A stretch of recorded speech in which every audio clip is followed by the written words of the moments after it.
Hello, grammarians. Hello, visiting Cousin Beth. Hello, Cousin David. So today we're going to be talking about pronoun antecedent agreement. And what is that? So an antecedent is a thing that goes before. So ante means before, and cedent is like a going thing. So what I mean by that is if we set up something in a sentence. So we've got a sentence like, Jillian rode her bike to the grocery store. Fine. Straight up sentence. Pretty ordinary.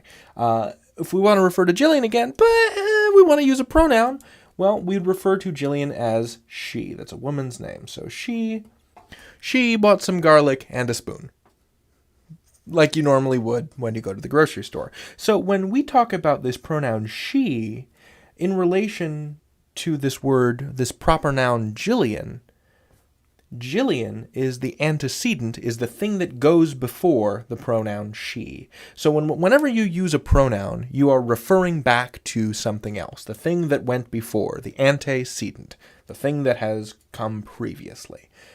And so you want to make sure that these things match up. So, for example, we know from living in this culture that Jillian is a woman's name, so it would probably be incorrect to refer to her as he. Jillian rode her bike to the grocery store. He bought some garlic and a spoon. This sounds like we're talking about someone else, right? So even within this initial sentence, too, Jillian rode her bike to the grocery store.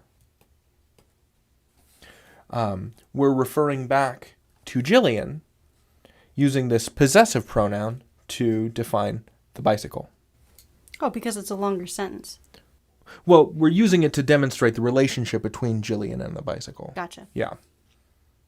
And you also want to make sure that pronouns and their antecedents agree in number. So if you said, what's a fun animal? Monkeys. Monkeys. So the monkeys threw snowballs, but they had crummy aim, right? So we're using they to refer back to the monkeys. So this thing is a plural noun, right? We're referring to multiple monkeys. So it would be incorrect to say the monkeys threw snowballs, but it had crummy aim. Because this makes it seem like we're talking about one monkey. When in fact, we are talking about an army of snowball chucking monkeys. So we've got our little monkey, maybe a Colobus monkey or maybe a Diana monkey. It's got a little tuft. It's throwing a snowball. But if that's an old world monkey, it probably doesn't have a prehensile tail. It just sort of has a little tail. But let's say we have a whole bunch of them, right? We want to make sure that we are operating under the standards of agreement. Beth, any questions? So you can't have it anymore because Correct. Now you've got 4 monkeys. Right. So let me get rid of that. So what should it be instead, Beth? They. Because they is plural and we don't know if they're he's or she's. And even if we didn't, they kind of eliminates any kind of gender distinction. Ah, right.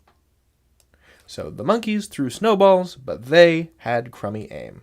Although these monkeys seem to be doing pretty good at hitting each other in the heads and the tails with their snowballs. So that's pronoun antecedent agreement. So remember to make sure to line things up when relevant by gender. So Jillian rode her bike, she bought some garlic and a spoon, and by number. So the monkeys threw snowballs, but they had crummy aim. So there's more than one monkey, so you'd want to use the plural third person pronoun. You can learn anything. David out. And Beth out.